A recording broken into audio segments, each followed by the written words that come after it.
Blood drained from Stephanie's face as she recognized the passenger she'd just humiliated.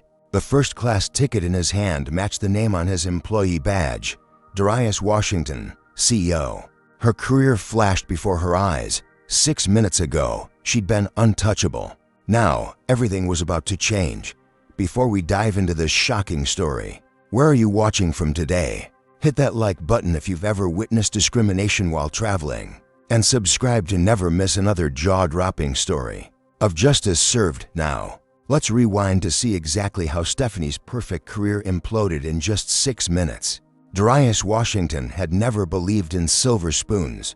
At 42, the self-made billionaire CEO of SkyRoute Airlines carried himself with the quiet confidence of someone who had earned every step of his journey. His dark skin had gleamed under the harsh fluorescent lights of South Chicago airport terminals, long before it glowed under the spotlights of corporate boardrooms. That morning, as sunlight spilled through the windows of his downtown penthouse, Darius bypassed his usual tailored suits. Instead, he pulled on a pair of dark jeans and a simple navy button-up shirt. Today wasn't about intimidation or power plays. It was about truth. How will anyone recognize you dressed like that? His assistant Taylor had asked when he mentioned his plan to fly incognito. Darius had just smiled. That's exactly the point. 3 weeks ago, SkyRoute Airlines had completed its acquisition of struggling Celestial Airways in a business coup that dominated headlines across the aviation industry. The move had expanded SkyRoute's fleet by 30% and added 16 international destinations to their routes. Wall Street celebrated. Celestial's shareholders breathed sighs of relief. But Darius wasn't celebrating yet. An airline is only as good as its people. He often said in interviews, it was a philosophy forged during his early days as a baggage handler at O'Hare International, working through college, learning every facet of the business from the ground up. While other executives viewed airplanes as assets on spreadsheets, Darius saw the human infrastructure that kept them flying, and today, he would see exactly what kind of human infrastructure he had just purchased. The undercover boss approach wasn't new, but Darius had refined it into an art. No camera crews, no dramatic reveals, just a keen observer experiencing his newly acquired airline as any passenger would. His security team had protested, but Darius had been adamant. How can I fix what I can't see? 15 miles away, in a suburban apartment decorated in neutral tones and generic artwork, Stephanie Miller was completing her own morning routine with military precision. 10 years as a Celestial Airways flight attendant had instilled habits that bordered on superstitious ritual. Uniform pressed crisp enough to cut paper, hair pulled back tight enough to smooth any potential wrinkles, makeup applied with surgical precision, enough to appear polished, not enough to look unprofessional.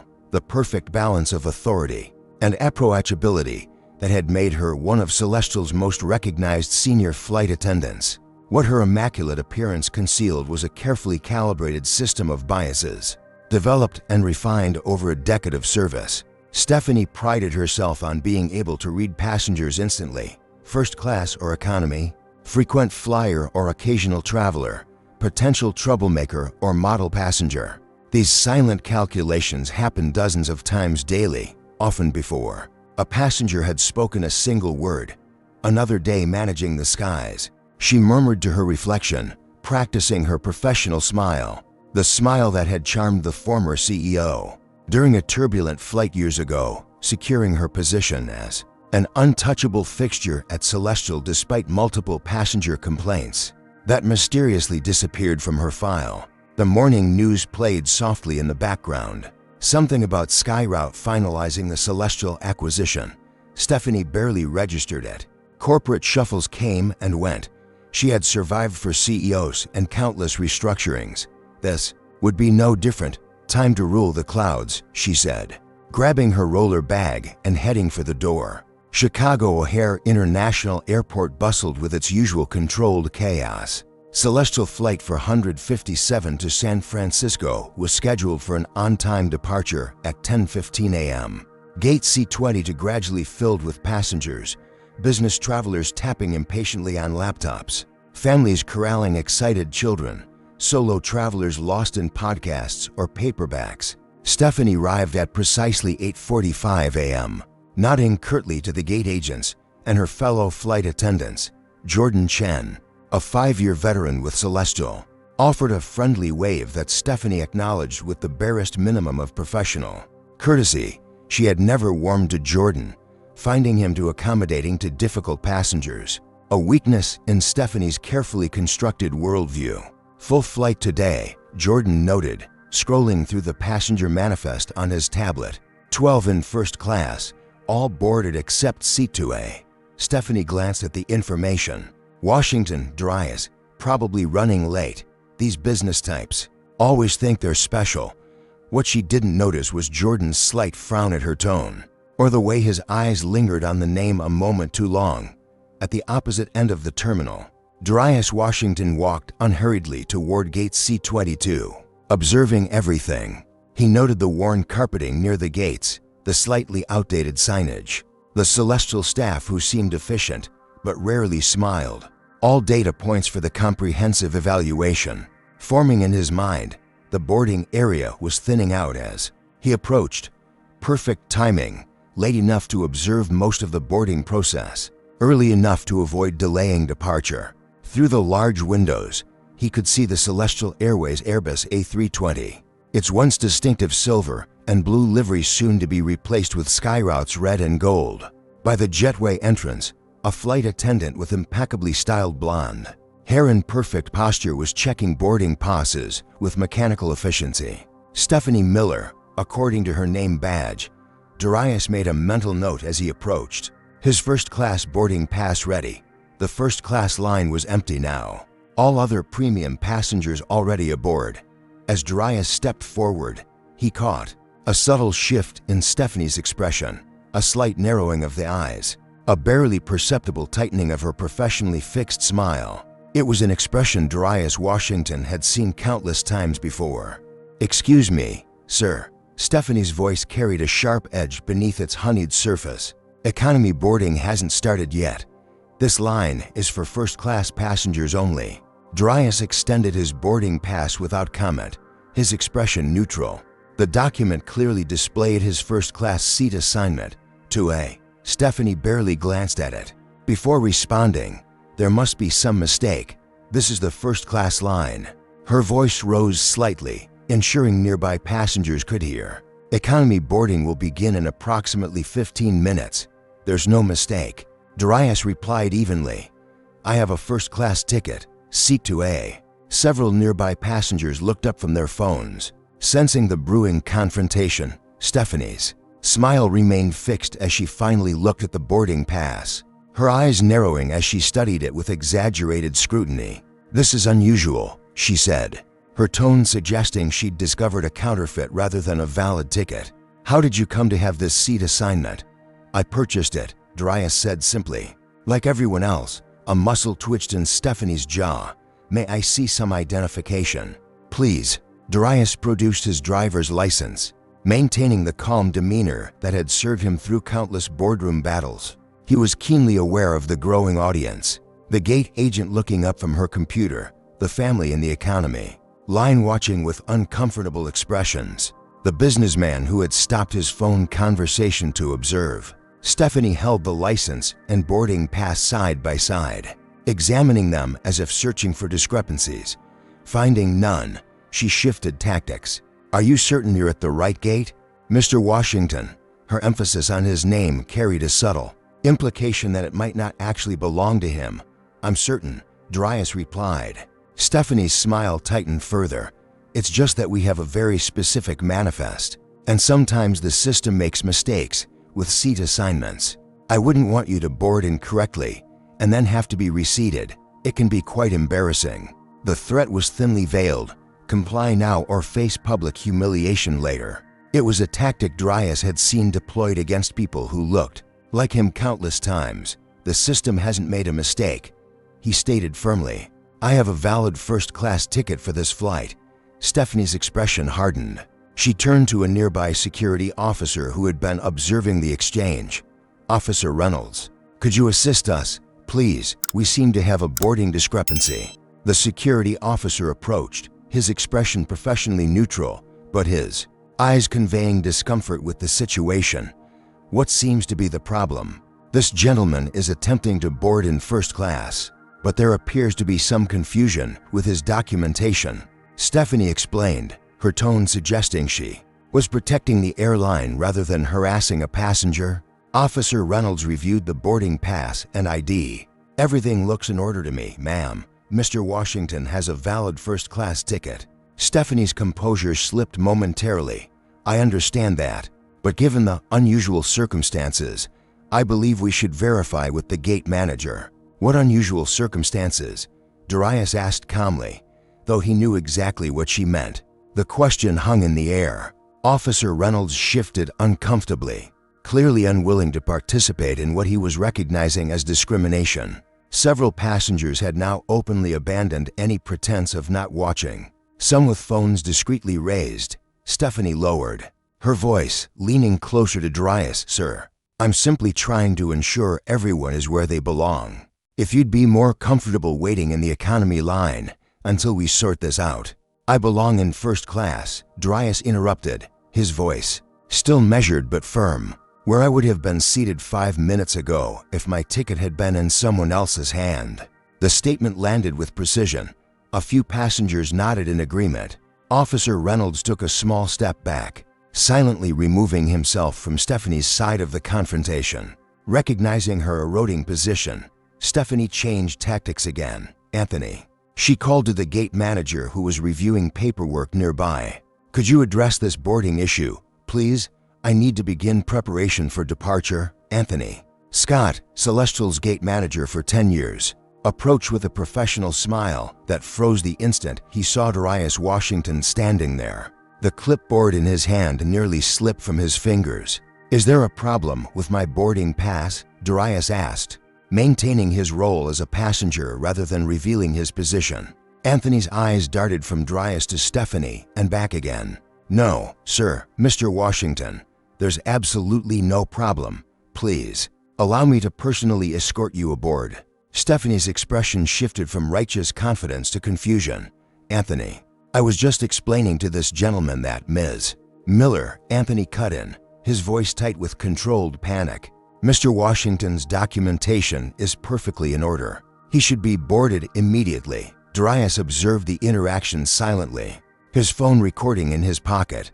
Throughout the 6-minute confrontation, he had maintained his composure while experiencing the familiar burn of public humiliation. The same feeling he'd encountered repeatedly throughout his rise from baggage handler to CEO. As Anthony nervously gestured toward the jetway, Darius made his decision. Rather than revealing his position immediately, he would board as planned. The humiliation Stephanie had intended for him would instead become the spotlight illuminating exactly what he'd purchased, along with Celestial Airways. "Thank you, Anthony," Darius said, walking past a visibly confused Stephanie. As he entered the jetway, he checked his watch. Exactly 6 minutes had passed since he'd first approached the counter. Behind him, he could hear Anthony's urgent whisper to Stephanie, "Do you have any idea who that is?" The realization hit Stephanie like a bucket of ice water. Her hand flew to her mouth as Anthony's whispered explanation penetrated her consciousness. Darius Washington, CEO of SkyRoute Airlines, the company that had just acquired Celestial Airways, the most powerful man in the industry, and she had just treated him like an imposter. "That can't be him," she hissed back, desperation creeping into her voice. The CEO would be traveling with an entourage, in a suit, not alone in casual clothes. Anthony's expression was a mixture of horror and disbelief. "It's definitely him. I've seen him in person at the acquisition meeting last month." "Stephanie, do you realize what you've done?" The air around Stephanie seemed to thin, making it difficult to breathe.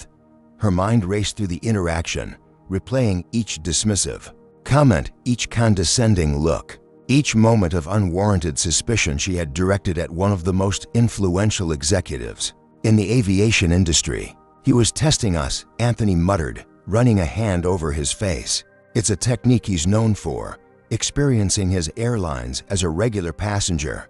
Round them, the remaining passengers continued boarding, many casting curious glances. at the visibly shaken flight attendant. Some had witnessed the entire interaction. Others were picking up on the palpable tension at the gate. "Mr. Scott," called a frantic voice. It was Jordan, emerging from the jetway with wide eyes. "Is it true?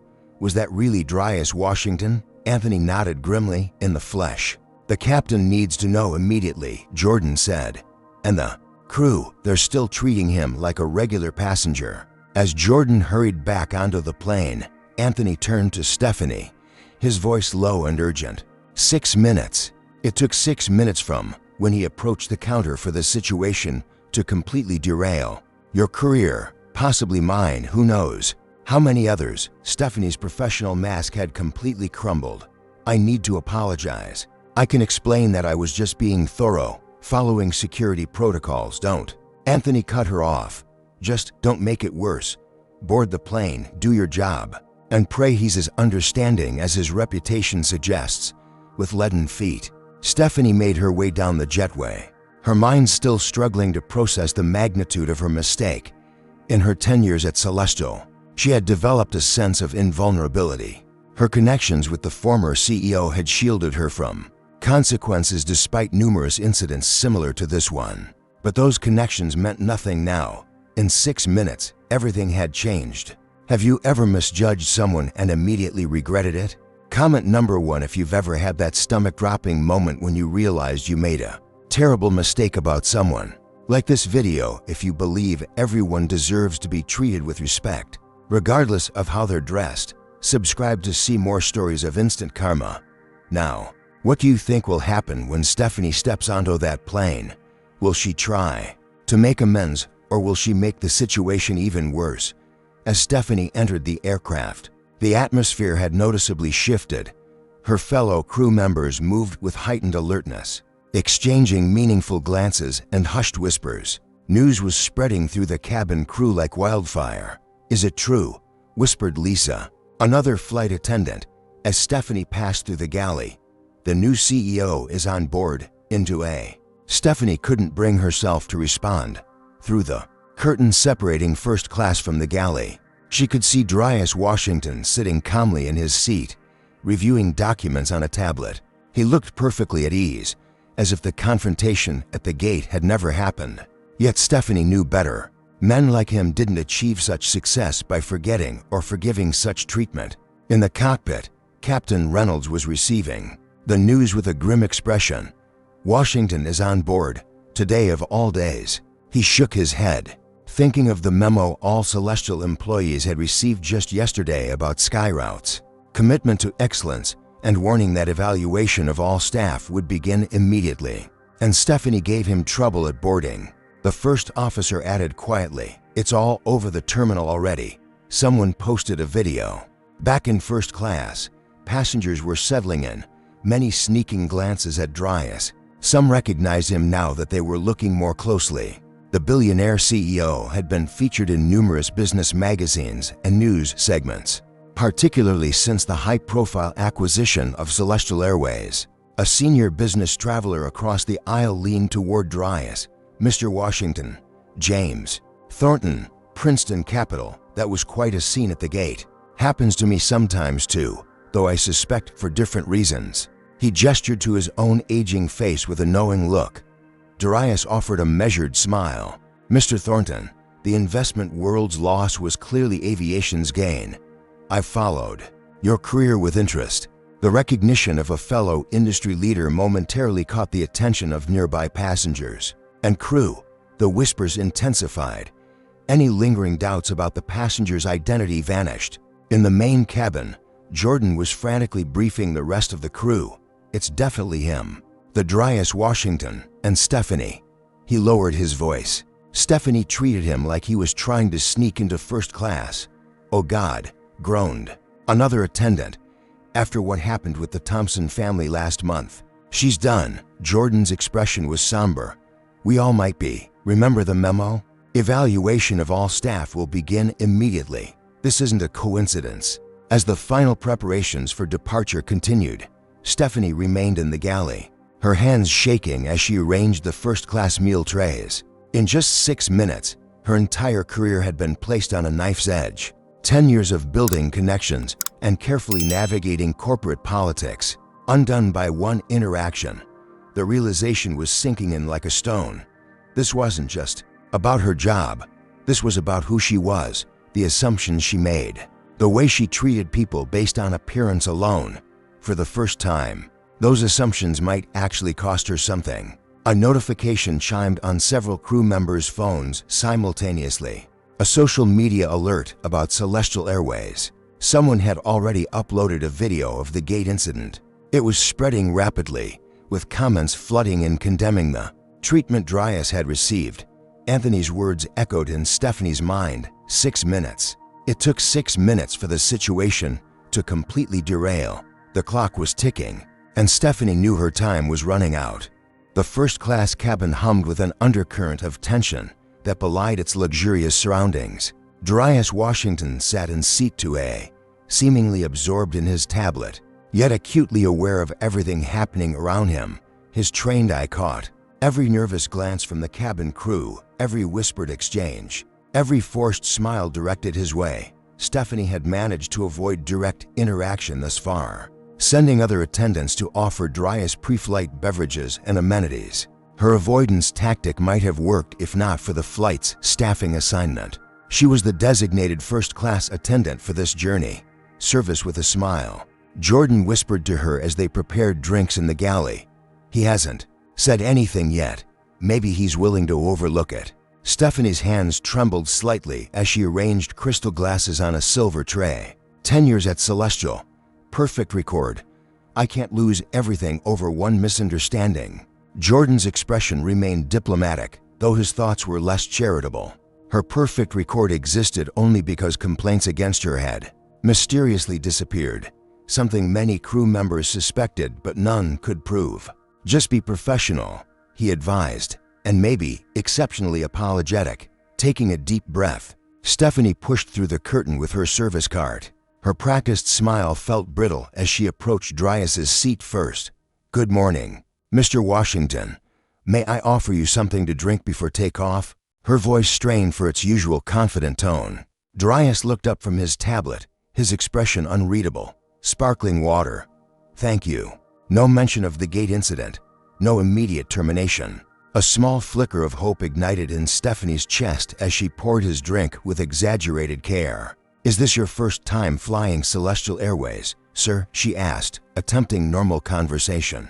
In a manner of speaking, Darius replied, accepting the glass. Though I've become quite familiar with the company recently, the double meaning wasn't lost on Stephanie. She nodded stiffly and continued her service, acutely aware of Darius observing her interactions with other passengers. As she served an elderly black woman in 3C, Stephanie overcompensated with excessive friendliness. The woman regarded her with a knowing look that suggested she'd witnessed the gate incident. First time in first class, dear, the woman commented.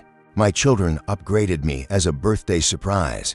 How wonderful. Stephanie replied with a brightness that sounded forced even to her own ears. Happy birthday, ma'am. Thank you. Though I almost didn't make it here. Had a bit of trouble at the gate myself. Someone thought I might be in the wrong line too. The woman's pointed gaze made it clear she knew exactly what had happened with Darius. Stephanie's smile faltered. I'm very sorry to hear that, Mum. To seats ahead. Darius had heard the exchange. He made a note on his tablet without looking up. Throughout the drink service, Stephanie noticed Darius observing her pattern. She served white passengers with her standard efficiency, but when she reached passengers of color, his attention visibly sharpened.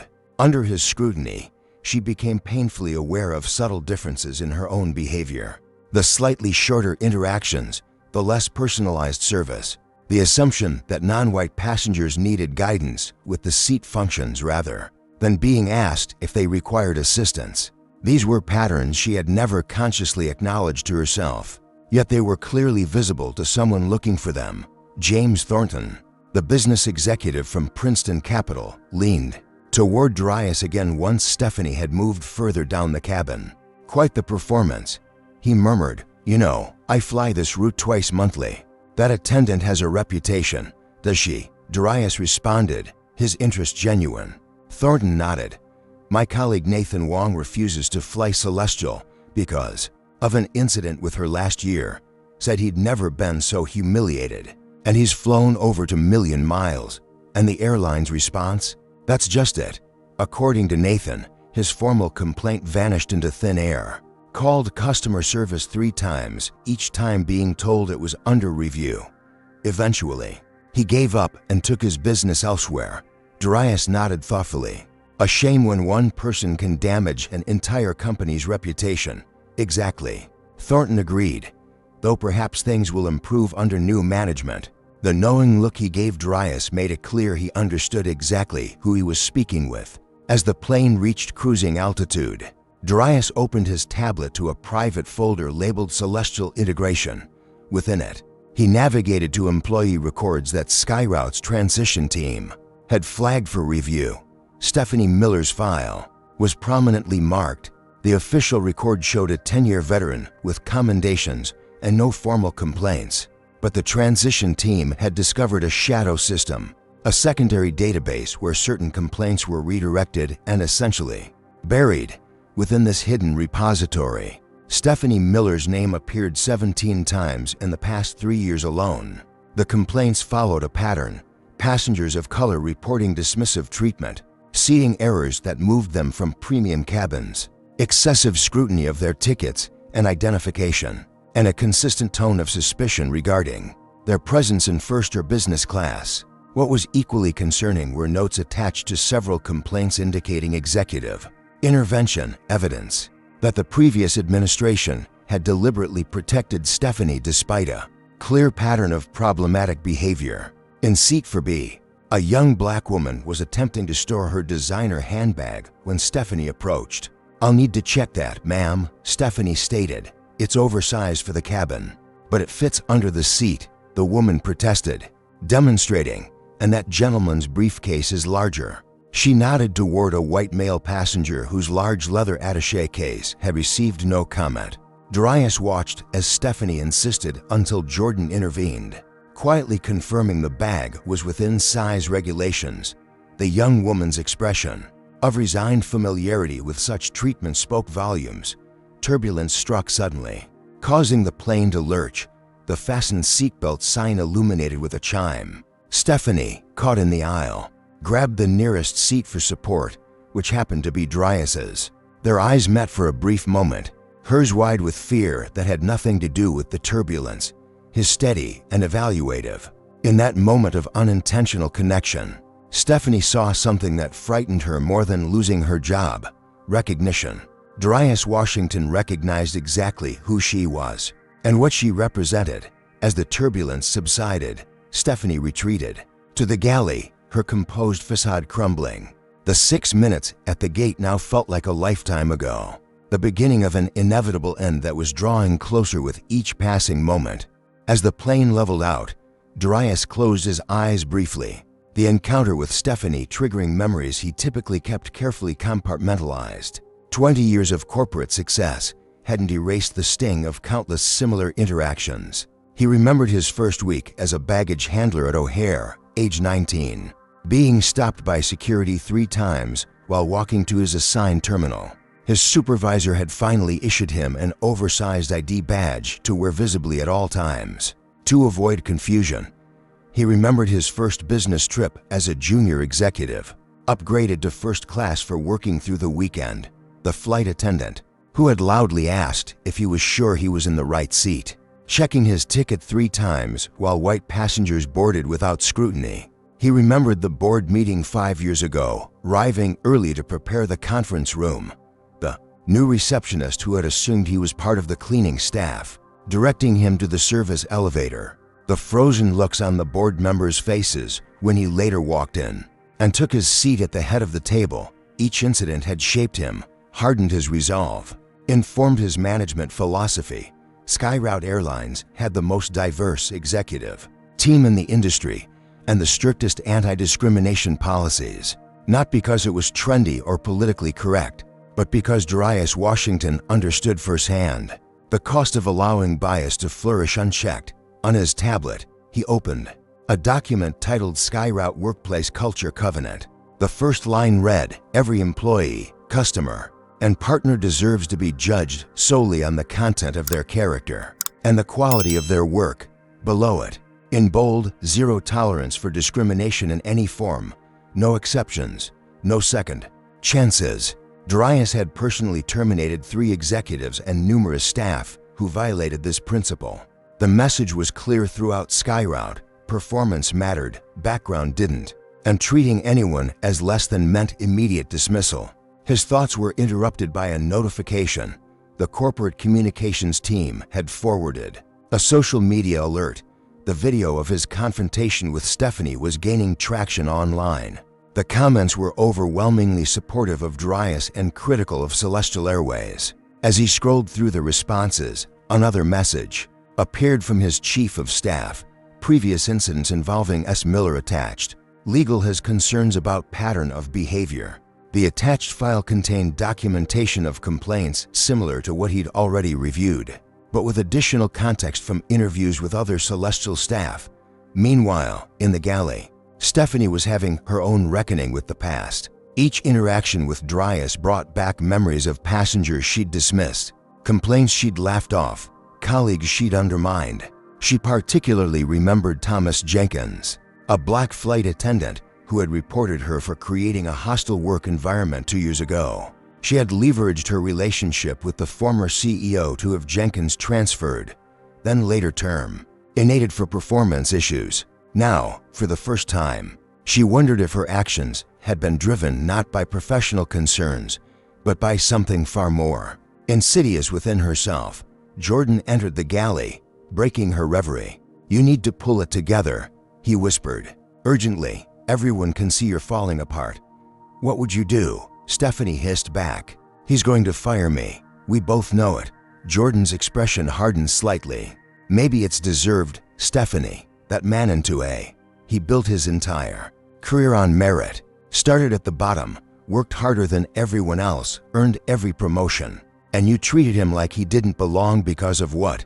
His skin color, his casual clothes." "It wasn't about that," she protested weakly. "It was about security." "Protocols. Stop it." Jordan cut her off. "I've worked with you for 5 years. I've seen how you treat certain passengers differently. We all have. We just never said anything because you were untouchable." His words landed like physical blows. I don't remember the Thompson family last month, the black couple with their 2 children who had first-class tickets. You made them show their IDs 3 times and questioned how they could afford the tickets. The husband is a neurosurgeon, Stephanie, and his wife is a federal judge. Stephanie fell silent, the weight of Jordan's words crushing her practiced defenses. "The difference is," Jordan continued quietly, "those passengers couldn't fire you. This one can, and based on what I know about Darius Washington, he absolutely will." Across the Atlantic, in SkyRoute's London office, Vice President of Operations Nadia Williams was reviewing the same video that was circulating online. She immediately recognized her boss and friend, despite his casual attire.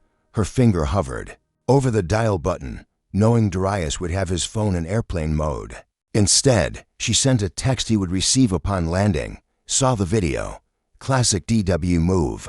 Need statement from Corp Comms. Also, remember what happened at United Acquisition. Systemic issues, not just one person." Nadia was referencing SkyRoute's acquisition of United Regional 3 years earlier, where an initial incident had revealed a pattern of discriminatory practices throughout the company. Darius had ultimately replaced 60% of the management team and implemented a comprehensive cultural overhaul. Back on the plane, Darius was reviewing historical data on Celestial's employee complaint system. The pattern was troubling but familiar. Minorities and women faced higher scrutiny, harsher consequences for mistakes, and more barriers to advancement than their white male counterparts. Stephanie Miller wasn't an anomaly. She was a symptom of a corporate culture that had enabled and even rewarded her behavior. Her connections to the previous CEO had made her untouchable, creating a ripple effect throughout the organization, where others either emulated her approach or remained silent about its impact.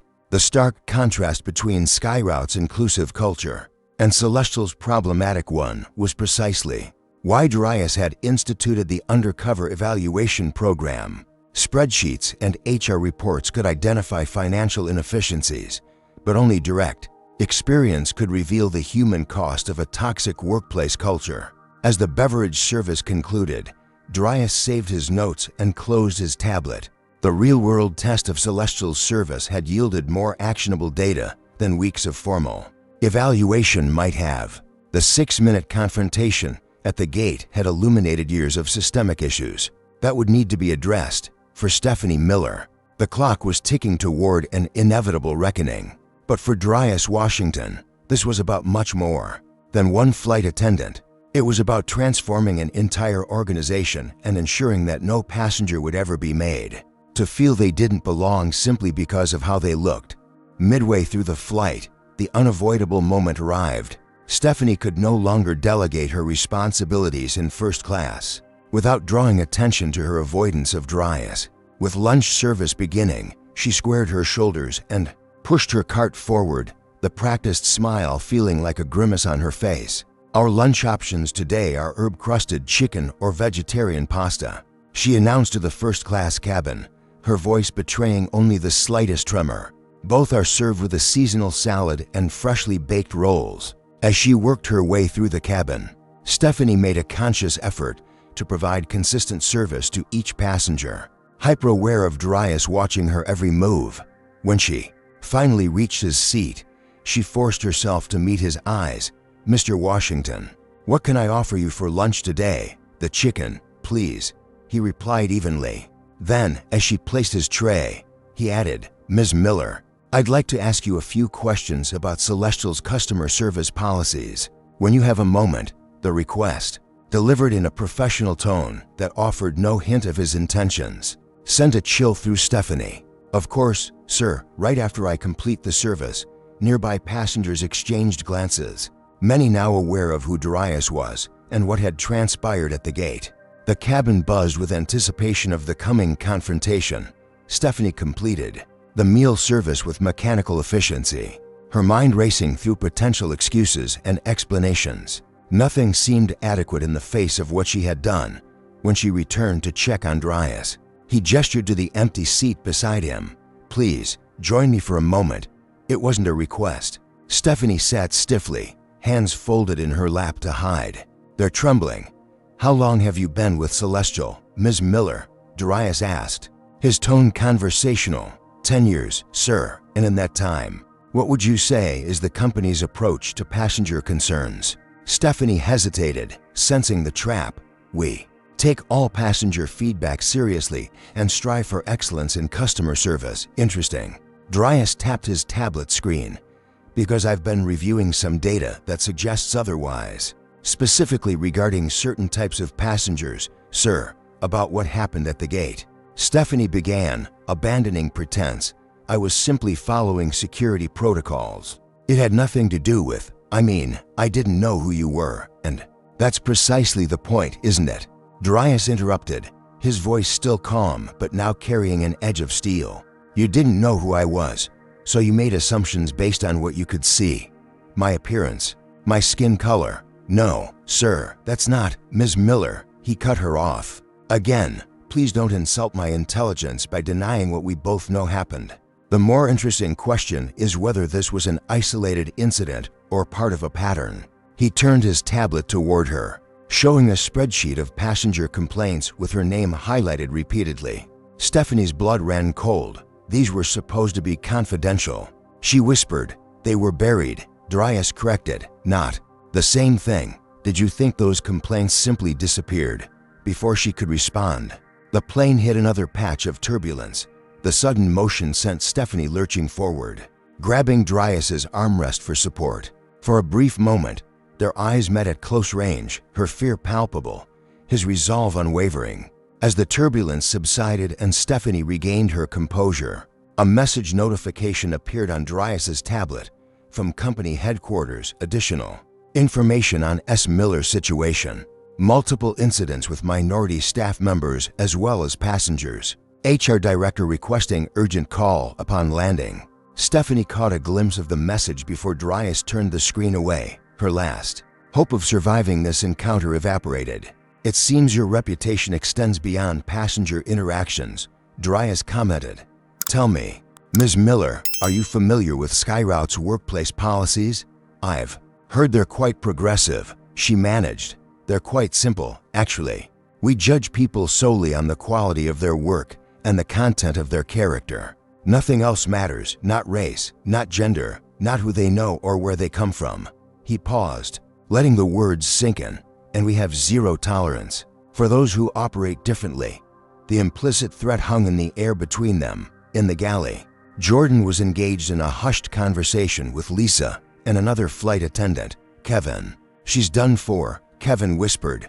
I overheard a passenger say Washington has been reviewing complaints against her on his tablet. It's not just her, Lisa added. I heard from Gates staff that they're reviewing the whole management team. Apparently, Washington thinks the culture is toxic from the top down. Jordan nodded grimly. We're all complicit, you know. How many times did we see her profile passengers and say nothing? How many times did we hear complaints and just shrug, because that's just how Stephanie is? The realization landed heavily on all three of them. Their silence had enabled Stephanie's behavior to continue unchecked for years. Back in first class, Stephanie was attempting to salvage her career with increasingly desperate explanations. Sir, I've always prided myself on maintaining the highest standards for Celestial. Perhaps some passengers misinterpreted my thoroughness as something else. But I assure you, Ms. Miller, Darius interrupted, his patience visibly thinning. Let me be direct. I'm not interested in explanations or excuses. I'm interested in evidence. And the evidence suggests a consistent pattern of discriminatory behavior that has somehow gone unchecked for years. But my record, your official record, is impressive. He acknowledged, suspiciously so, given the number of complaints that never made it into that record. Which raises another question entirely about who was protecting you and why. The implication that her relationship with the former CEO had crossed professional lines caused Stephanie's face to flush with anger and embarrassment. That's completely inappropriate, she hissed. No, Ms. Miller. What's inappropriate is treating passengers differently based on their appearance. What's inappropriate is creating a hostile environment for colleagues of color. What's inappropriate is abusing your position to humiliate people you deem unworthy of respect. His words stripped away her remaining defenses. For the first time in her career, Stephanie Miller was facing consequences, and the reality was overwhelming. Her breathing quickened, her vision narrowing as panic set in. I need to check on other passengers, she stammered, rising unsteadily from the seat. Darius simply nodded. We'll continue this discussion after landing. Watching her retreat to the galley, he knew the confrontation wasn't over. It was merely paused. The real reckoning would come once they were on the ground. Has this story resonated with you so far? Comment number 1 if you've witnessed similar discrimination in your travels. Like this video if you believe accountability is essential in the workplace. Subscribe to see how this tense situation resolves. What would you do if you were in Darius's position? Would you fire Stephanie immediately, or try to address the larger cultural problems at the airline? As the plane began its initial descent toward San Francisco, Stephanie huddled in the galley, experiencing what she recognized as a full-blown panic attack. Jordan found her there, gasping for breath, tears streaming down her normally composed face. He knows everything, she whispered between ragged breaths. The complaints, the incidents, even about Thomas Jenkins. Jordan handed her a cup of water. What did you expect, Stephanie, that it would never catch up to you? I never thought of myself as racist, she said, the word feeling foreign on her tongue. I was just doing my job, maintaining standards, for some passengers more than others, Jordan pointed out, his tone not unkind but unyielding. We all saw it, we all knew, and we all stayed silent, which makes us part of the problem too. His admission of complicity wasn't what Stephanie expected. It forced her to confront an uncomfortable truth. Her behavior hadn't existed in a vacuum. It had been enabled by a system that allowed it to continue without consequences. As the captain announced their final approach to San Francisco, Stephanie realized the plane's descent mirrored her own career trajectory. rapidly approaching an inevitable crash. The Airbus A320 touched down at San Francisco International Airport with a gentle bump, its wheels making contact with California's soil at precisely 12:40 p.m. local time. For most passengers, this moment marked the successful completion of a journey.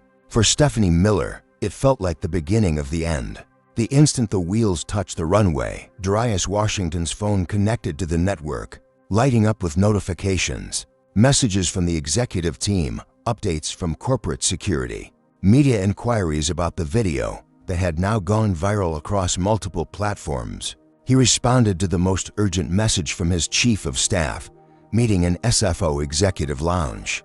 Upon deplaning, have HR and legal representatives present in the galley. The captain's voice crackled over the intercom.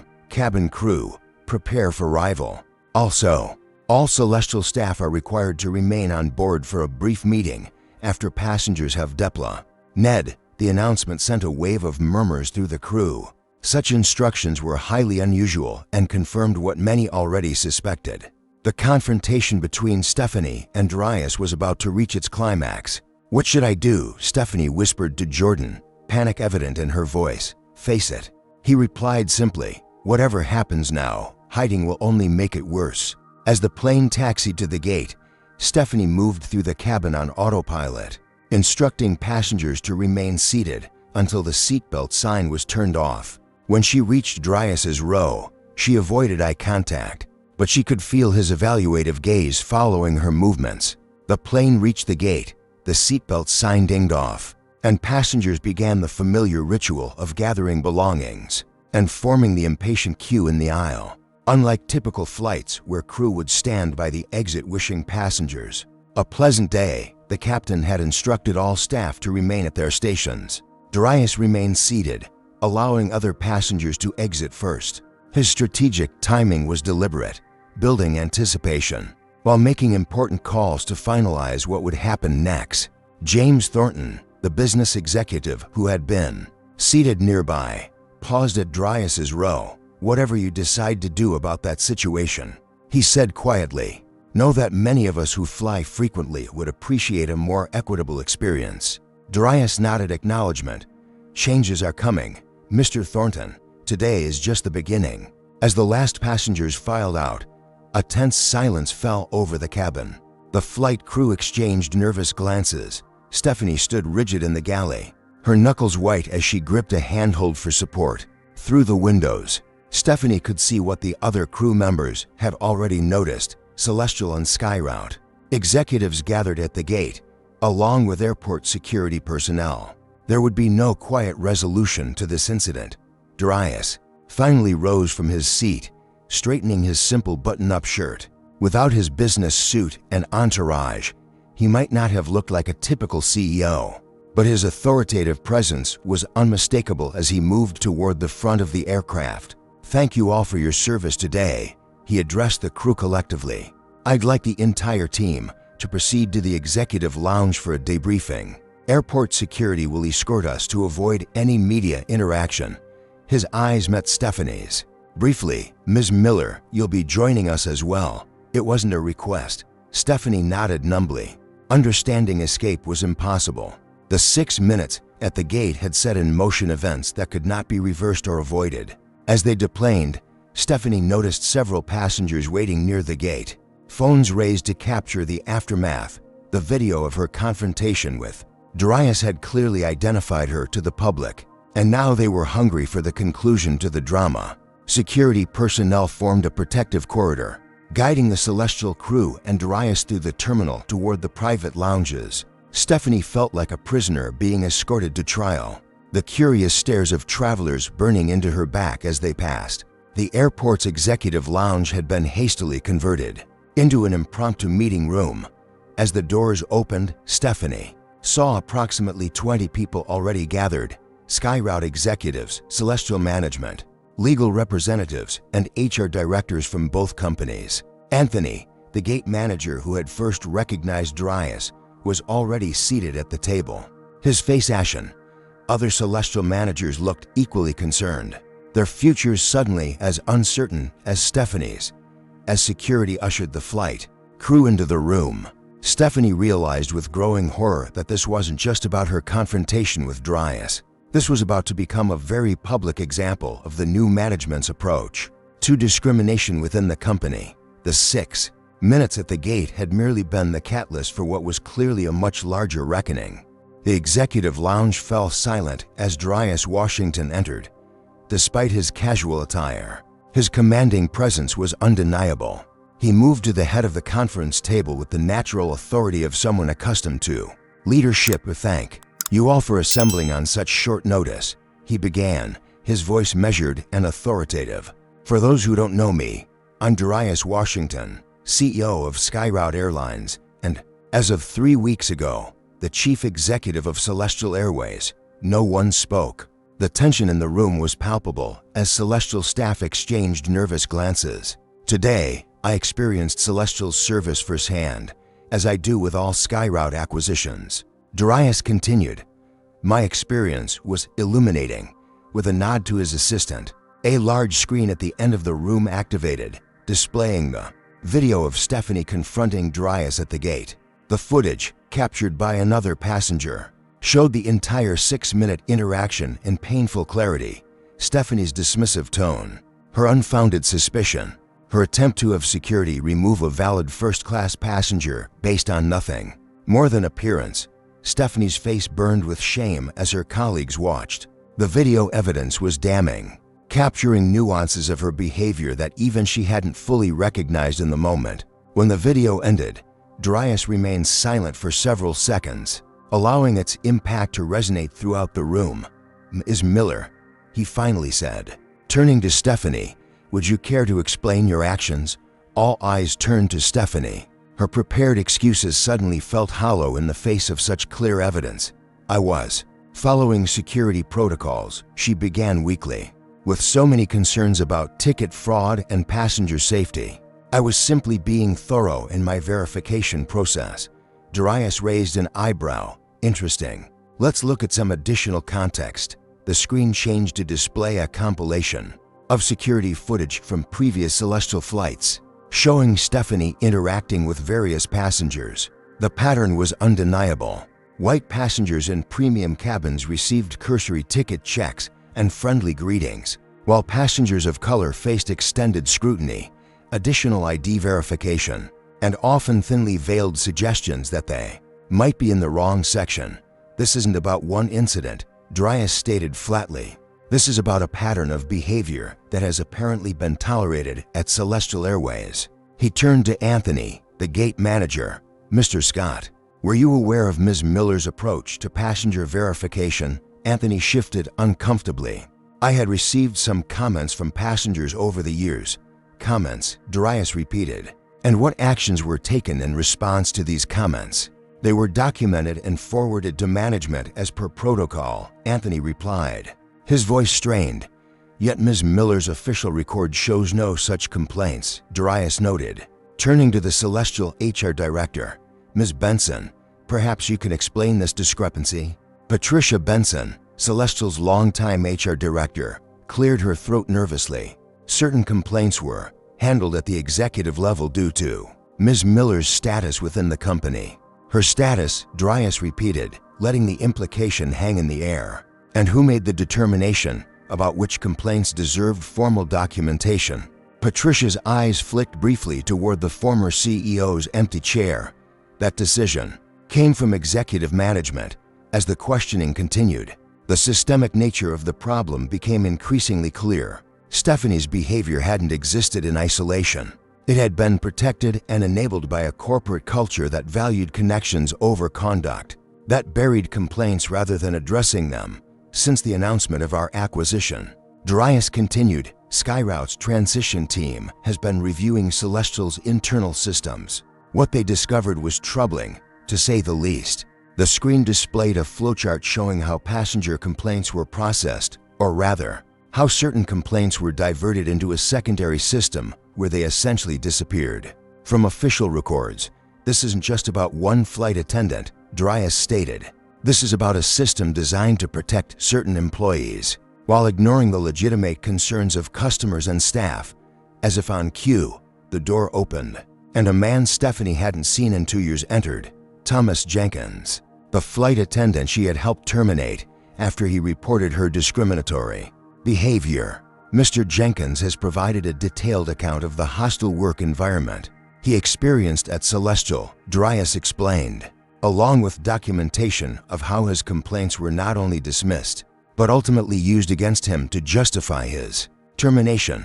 Thomas's eyes met Stephanie's briefly, his expression not vengeful but resolved. This wasn't about personal retribution, it was about systemic correction. As more evidence was presented, Stephanie's remaining defenses crumbled. The carefully constructed justifications she had built over years of unchecked behavior collapsed under the weight of irrefutable evidence. In a final, desperate attempt to salvage her position, she played her last card. "I've always had the support of senior management," she stated, her voice taking on a hint of defiance. "My connection with former CEO Harrison, Mr. Harrison, is no longer with the company," Darius interrupted sharply. "And whatever protection that connection provided ended the moment Skyroute acquired Celestial." He stood, addressing the entire room now. "Let me be absolutely clear about Skyroute's position on discrimination of any kind. We have zero tolerance, not limited tolerance, not selective enforcement, zero tolerance." The silence in the room was absolute as everyone absorbed the finality of his words. "Ms. Miller," Darius continued, turning directly to Stephanie, "your employment with Celestial Airways is terminated, effective immediately." The words, though expected, still landed like physical blows. 10 years of her career ended in a single sentence.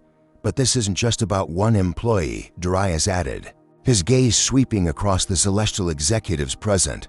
"This is about a corporate culture that allowed such behavior to flourish." Over the coming weeks, Skyroute will be conducting a comprehensive review of Celestial's management practices, complaint procedures, and corporate values.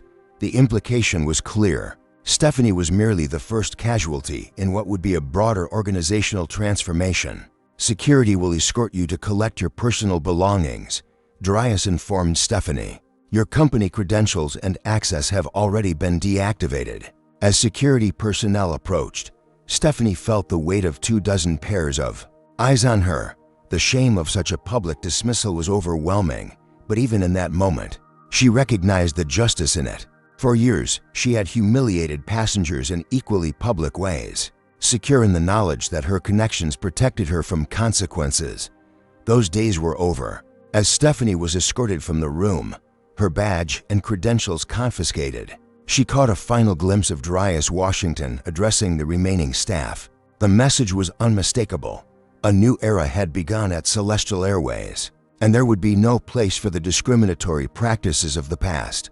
The 6 minutes at the boarding gate had changed everything, not just for Stephanie Miller, but for an entire corporate culture that had enabled her behavior for far too long. 1 month after the San Francisco incident, Darius Washington stood before 500 Celestial Airways employees in the company's Chicago training center. The room was filled with flight attendants, pilots, gate agents, and ground crew, the frontline staff who shaped the passenger experience every day. "Change isn't comfortable," Darius acknowledged, his voice carrying throughout the auditorium. "But comfort isn't always conducive to growth." The past 30 days had seen sweeping changes throughout Celestial. The viral video of Stephanie Miller's confrontation with Darius, followed by her public termination, had become a watershed moment for the airline industry. It had sparked national conversations about discrimination in travel and emboldened passengers to share their own experiences across social media platforms. The incident that many of you witnessed or heard about wasn't just about one interaction or one employee, Darius continued. It was a symptom of a deeper cultural problem, one that we're committed to addressing head-on. The transformation had begun immediately. Within 48 hours of the incident, Darius had assembled a task force to review every aspect of Celestial's operations through the lens of equity and inclusion. Their findings had confirmed his suspicions. The problems were systemic, embedded in everything from hiring practices to promotion criteria to customer service protocols. 7 senior executives, including the HR director who had helped bury complaints, had been removed. The secondary complaint system had been dismantled, and all previously hidden reports were now being properly investigated. A new anonymous reporting hotline had been established for both staff and passengers to report discriminatory treatment without fear of retaliation. But perhaps most significantly, every Celestial employee was now undergoing comprehensive anti-bias training. Not the perfunctory online modules that had been the standard before, but intensive, in-person workshops led by experts in diversity and inclusion.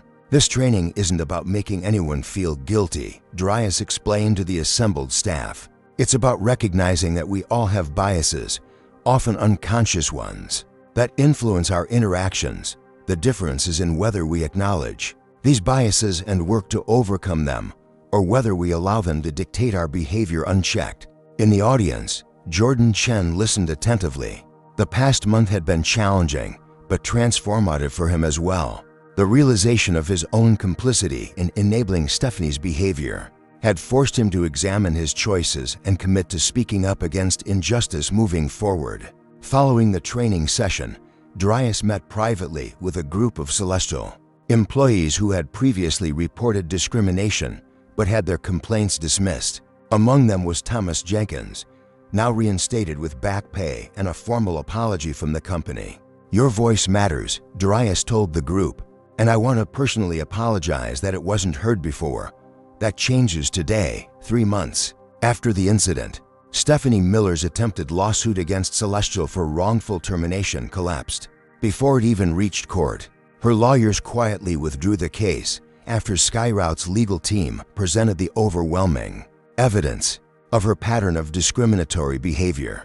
The documentation was so extensive and clear that even Stephanie eventually acknowledged that pursuing the case would only further damage her reputation. Instead, she enrolled in counseling and bias awareness programs, beginning her own journey of self-reflection and accountability. The public nature of her termination had made finding comparable employment in the airline industry impossible, forcing her to reconsider not just her career, but her fundamental assumptions about people different from herself. 6 months after the San Francisco flight, Celestial Airways officially became SkyRoute Celestial, completing the integration of the two companies. The rebranding came with a new corporate slogan, "Everyone belongs in first class." The transformation wasn't just cosmetic. Customer satisfaction scores, which had been middling under the old Celestial management, rose by 27%. Employee retention improved dramatically. Applications from minority candidates increased by over 40%. As word spread about the company's genuine commitment to inclusion, Darius continued his practice of flying incognito, experiencing the airline's service firsthand. On a flight from Atlanta to Seattle, he sat in economy class next to an elderly black woman who shared her own story of discrimination. While traveling, "Things are changing, though," she told him, unaware of who she was speaking with. That incident with the CEO who fired that flight attendant on the spot, that sent a message. These companies need to understand that everyone deserves respect. Darius smiled. "I couldn't agree more." The most telling transformation, however, came in the everyday interactions throughout the company. Flight attendants, who had previously remained silent when witnessing discrimination, now felt empowered to speak up. Managers, who had once overlooked problematic behavior, now addressed it directly. The culture of complicity had been replaced by a culture of accountability. In the executive suite that had once protected employees like Stephanie Miller, a framed quote now hung prominently on the wall: "The standard you walk past is the standard you accept." Below it, in smaller text, "We stop walking past. We stand up. We speak out every time." The 6 minutes at the boarding gate had become legend within the company, a reminder that seemingly small moments of discrimination had profound implications, and that true leadership meant taking decisive action when confronted with injustice. For Darius Washington, the transformation of Celestial Airways represented more than a successful business acquisition. It was a testament to his belief that systemic change was possible when leaders had the courage to address problems at their root rather than merely treating symptoms. And for thousands of passengers who would never know the full story, The legacy of those 6 minutes was simply a travel experience, where they were judged not by their appearance, but by the simple fact that they held a valid ticket where everyone truly did belong in first class. This story reveals several powerful truths about discrimination in our society. First, racism often hides behind policies and protocols, allowing people to discriminate while claiming they're just doing their job. Second, systemic problems require systemic solutions. Firing Stephanie alone wouldn't fix the broken culture that enabled her behavior for years. Third, accountability must exist at every level, from frontline employees to executives who protect problematic behavior. Most importantly, this story demonstrates how privilege operates invisibly until challenged. Stephanie never faced consequences because her connections protected her, creating a sense of invulnerability that reinforced her discriminatory actions. It took someone with even greater power to break this cycle. True change requires both individual accountability and structural reform. Darius didn't just address the symptoms, Stephanie's behavior, but the underlying disease, a corporate culture that tolerated discrimination. His approach reminds us that transformative leadership means setting clear standards, modeling inclusive behavior, and ensuring accountability at every level. What would you have done if you were in Darius's position? Comment below if you think his response was appropriate or if you would have handled it differently. Have you witnessed similar discrimination while traveling? Like this video if you believe more companies should take such a strong stance against bias. Subscribe to our channel for more powerful stories of justice and transformation in the workplace. And share this video with someone who needs to hear that change is possible when brave people stand up for what's right. Thank you for watching. And remember, the standard you accept is the standard you promote.